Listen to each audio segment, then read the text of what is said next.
जरा सोचिए, एक खास एनवायरमेंटल ट्राइब्यूनल है ना, और बड़ी बड़ी इंडस्ट्रीज से जुड़े अहम फैसले करने की जिम्मेदारी है उस पर। हाँ बिल्कुल, काफी महत्वपूर्ण काम है। और वो ट्राइब्यूनल क्या करता है, एक एक्सपर्ट कमेटी की रिपोर्ट लेता है और उसके आधार पर सीधा सीधा एक ऑर्डर पास कर देता है।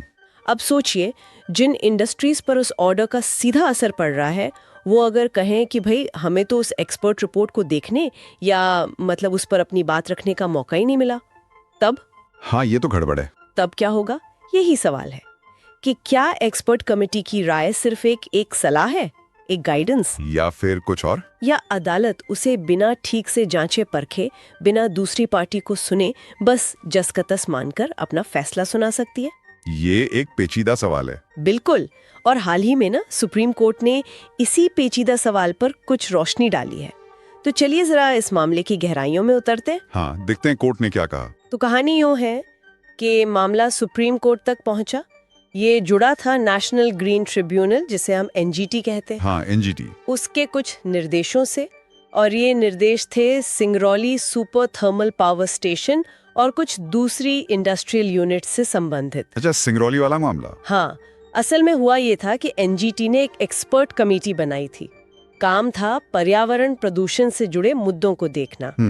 खास तौर पर ये फ्लाई ऐश मैनेजमेंट और वो रिहंद जलाशय में जो गड़बड़ी हुई थी उससे निपटने के उपायों पर गौर करना। ठीक है। तो इस कमेटी ने अपनी 2 रिपोर्ट्स दी और कुछ सिफारिशें भी दी, मतलब रिकमेंडेशंस, कि क्या सुधारात्मक कार्रवाई होनी चाहिए, रिमीडियल एक्शन।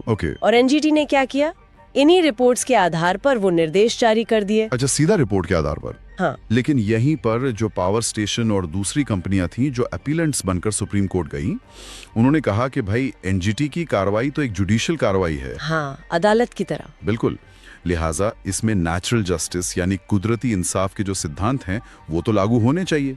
ये कोई महज एडमिनिस्ट्रेटिव हुक्म तो है नहीं। सही बात है, जुडिशियल फंक्शन है तो नेचुरल जस्टिस तो लगेगा ही। उनकी सबसे बड़ी शिकायत क्या थी?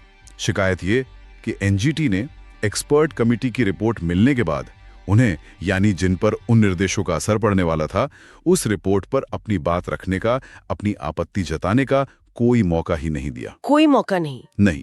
और इसमें वक्त का मसला भी बहुत अहम था। हाँ, ये बताइए जरा। हुआ ये कि कमेटी की रिपोर्ट और सिफारिशें एनजीटी की वेबसाइट पर आईं 15 जनवरी 2022 को। ठीक है।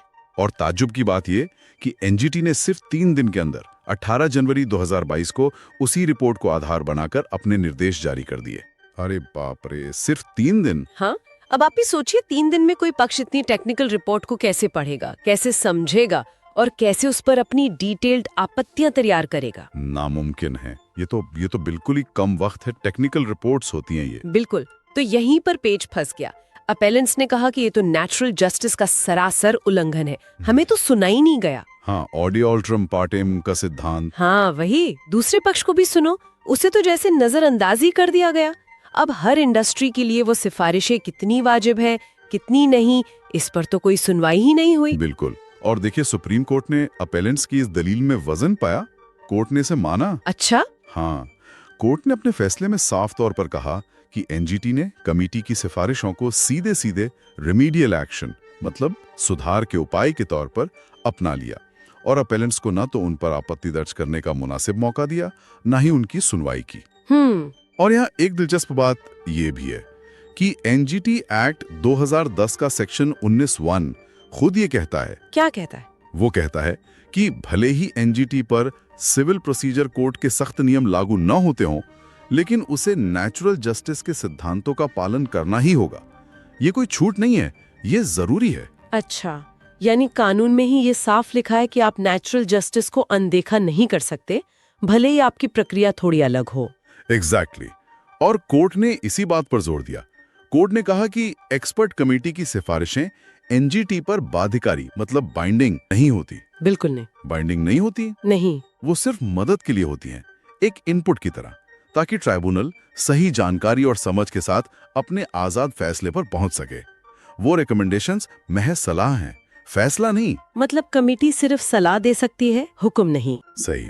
और कोर्ट ने अपने पुराने फैसलों का हवाला देते हुए ये बात दोहराई कि भाई एक्सपर्ट कमेटी बनाने से एनजीटी जैसी जुडिशियल बॉडी की फैसला करने की जो अपनी जिम्मेदारी है वो खत्म नहीं हो जाती। अच्छा। ये एजुडिकेटरी फंक्शन यानी न्याय करने और फैसला सुनाने का जो काम है वो आप कमिटीज को नहीं सौंप सकते, नहीं दे सकते, चाहे वो कितने ही बड़े एक्सपर्ट्स की कमेटी क्यों ना हो। आखिरी फैसला तो ट्राइब्यूनल को ही करना है, अपनी स्वतंत्र सोच और विवेक का इस्तेमाल करके। यानी कमेटी एक सलाहकार की भूमिका में है, जज की नहीं। जज तो ट्राइब्यूनल ही है। बिल्कुल सही समझा आपने। फैसला करने का अधिकार और जिम्मेदारी ट्राइब्यूनल की ही रहेगी। कोर्ट ने एक और अहम सिद्धांत का जिक्र किया, ऑफिशियल नोटिस का सिद्धांत। ऑफिशियल नोटिस, ये क्या है? इसका मतलब ये है कि अगर कोई अदालत या ट्राइब्यूनल, जैसे यहाँ एनजीटी है, किसी बाहरी दस्तावेज पर, जैसे कि एक्सपर्ट रिपोर्ट थी, अपने फैसले के लिए निर्भर करना चाहता है तो उसे पहले संबंधित पार्टियों को ये बताना होगा कि हम इस रिपोर्ट को देख रहे हैं। हाँ, बताना होगा कि वो इस रिपोर्ट पर विचार कर रहा है। और सिर्फ बताना ही नहीं, बल्कि उन्हें उस रिपोर्ट पर अपनी बात कहने, बहस करने या उसे चुनौती देने का पूरा मौका भी देना होगा। अच्छा, मौका देना जरूरी है? बहुत जरूरी है। बिना बताए, बिना मौका दिए किसी बाहरी रिपोर्ट के आधार पर फैसला सुना देना सही नहीं है, ये प्रक्रिया के खिलाफ है। तो एनजीटी ने ये नहीं किया था? नहीं, इसीलिए कोर्ट ने माना कि एनजीटी ने जो तरीका अपनाया वो सही नहीं था। एनजीटी ने एक्सपर्ट रिपोर्ट को ही अपने निर्देशों का पूरा आधार बना लिया, बिना पूरी सुनवाई की प्रक्रिया अपनाए, बिना वो एडवर्सरियल प्रोसेस को फॉलो किए। एडवर्सरियल प्रोसेस मतलब वो प्रक्रिया जिसमें दोनों पक्ष अपनी अपनी दलीलें और सबूत एक दूसरे के सामने रखते हैं और उन पर बहस होती है, जिरह होती है। वो हुआ ही नहीं। समझ गए। तो कोर्ट ने कहा कि ये प्रक्रिया के लिहाज से गलत था। हाँ, बिल्कुल, प्रोसीजरली फ्लॉड। तो फिर इस सब का नतीजा क्या निकला? सुप्रीम कोर्ट ने आखिरकार किया क्या? नतीजा ये हुआ कि सुप्रीम कोर्ट ने एनजीटी के उस ऑर्डर को रद्द कर दिया, सेट असाइड कर दिया। रद्द कर दिया? हाँ, और मामला वापस एनजीटी को भेज दिया गया। वापस एनजीटी के पास? हाँ, वापस। साथ में ये निर्देश दिया कि एपेलेंट्स को कमेटी की रिकमेंडेशंस पर अपनी आपत्तियां दर्ज करने और सुनवाई का मुनासिब रीजनेबल मौका दिया जाए, ठीक से सुनवाई हो। अच्छा, तो अब सुनवाई होगी? हाँ, और फिर एनजीटी नए सिरे से सही प्रक्रिया अपनाकर मामले पर फैसला करे। तो ये तो एपेलेंट्स के लिए एक बड़ी राहत हुई। बिल्कुल। और अगर हम इस मामले को थोड़ा बड़े परिप्रेक्ष्य में देखें तो ये बहुत साफ तौर पर स्थापित करता है कि एक्सपर्ट की राय कितनी भी अहम क्यों ना हो, हाँ, वो सिर्फ एक सहायक सामग्री है, एक गाइड है। असली एजुडिकेटरी पावर यानी फैसला करने की अंतिम ताकत अदालत या ट्रिब्यूनल के पास ही रहती है और वो इसे किसी और को नहीं सौंप सकती। ये एक बुनियादी न्यायिक सिद्धांत है। हाँ, ये बात तो अब बिल्कुल वाज़ेह हो गई कि जिम्मेदारी किसकी है। अंतिम फैसला तो ट्रिब्यूनल का ही होगा। और ये बात नेचुरल जस्टिस के सिद्धांत से बहुत गहराई से जुड़ी हुई है, खासकर ऑडी आल्ट्रम पार्टम के उसूल से कि दूसरे पक्ष को भी सुनो। हाँ, वो तो है ही। जब अदालत किसी रिपोर्ट या बाहरी सबूत पर निर्भर करती है तो ये जरूरी हो जाता है कि वो पार्टियों को इस बारे में बताए और उन्हें उस पर जवाब देने का मौका दे।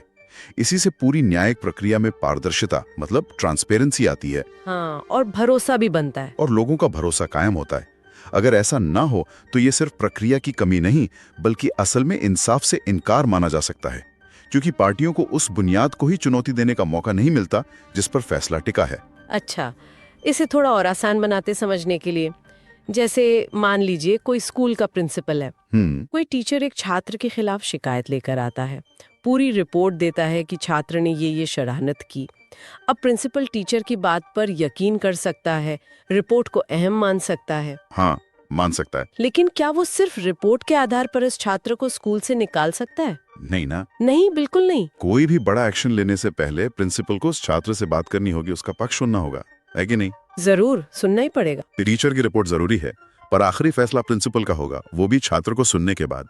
ये कुछ वैसा ही है। ये मिसाल बिल्कुल सटीक बैठती है। बिल्कुल, ये फेयरनेस यानी निष्पक्षता की बात है। हर किसी को अपनी बात कहने का हक मिलना चाहिए, खासकर जब फैसला उन्हीं के बारे में होने वाला हो। सही बात है। एक्सपर्ट की राय अपनी जगह है, लेकिन प्रक्रिया का पालन और सुनवाई का मौका, ये इंसाफ की बुनियाद है। तो मतलब साफ है, अदालत हो या ट्रिब्यूनल, वो अपनी फैसला करने की जिम्मेदारी किसी कमेटी के हवाले नहीं कर सकती।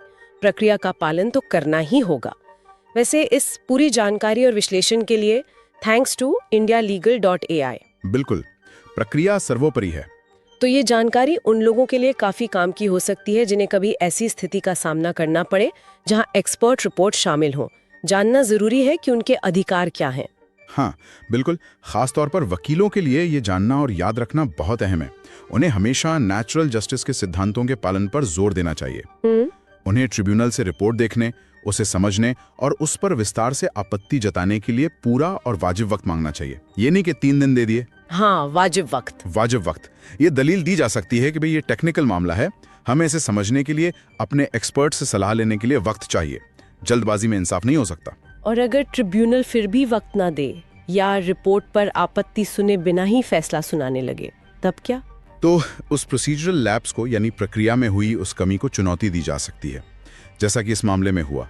अच्छा। वकीलों को यह तर्क देने के लिए तैयार रहना चाहिए कि एक्सपर्ट की राय को बिना एडवर्सेरियल प्रोसेस के, बिना सुनवाई के मान लेना मौलिक अधिकारों का, फेयरनेस का उल्लंघन है। अगर ट्रिब्यूनल अपनी फैसला करने की जिम्मेदारी से बचता दिखे या उसे एक कमेटी को सौंपता हुआ लगे, तो उस कदम को चुनौती दी जानी चाहिए। सुप्रीम कोर्ट का यह फैसला इस बात को और पुख्ता करता है। ये बहुत अहम नुक्ता है। तो आज की इस पूरी बातचीत से क्या अहम बातें निकलकर सामने आती हैं, अगर निचोड़ निकालें तो? देखिए, पहली बात तो साफ है कि फैसला करने की आखिरी ताकत अदालत या ट्रिब्यूनल की ही है। वो इसे किसी कमेटी को नहीं दे सकती। जिम्मेदारी उसी की है, फाइनल कॉल उसी का होगा। ठीक है, पहली बात ये हो गई। दूसरी बात ये कि एक्सपर्ट की राय चाहे कितनी भी महत्वपूर्ण क्यों न लगे, वो सिर्फ एक सलाह है, हुक्म नहीं। सलाह है, हुक्म नहीं। हाँ, वो फैसले का आधार जरूर बन सकती है, लेकिन सिर्फ पूरी और निष्पक्ष प्रक्रिया अपनाने के बाद ही, सुनवाई के बाद। और सबसे अहम बात, नेचुरल जस्टिस, कुदरती इंसाफ सबसे ऊपर है। हर किसी को सुने जाने का हक है, खासकर जब फैसला उन्हीं के बारे में हो। हाँ, ऑडी अल्ट्रम पार्टम। बिल्कुल, उस सिद्धांत को टाला नहीं जा सकता। प्रक्रिया में निष्पक्षता होनी ही चाहिए, फेयरनेस फर्स्ट। लेकिन यहाँ एक सवाल सोचने पर मजबूर करता है। क्या सवाल? देखिए, आज की दुनिया तेजी से बदल रही है। टेक्निकल और साइंटिफिक मामले अदालतों में बढ़ रहे हैं, है ना? हाँ, ये तो है। ऐसे में एक्सपर्ट नॉलेज की जरूरत और भी ज्यादा बढ़ गई है।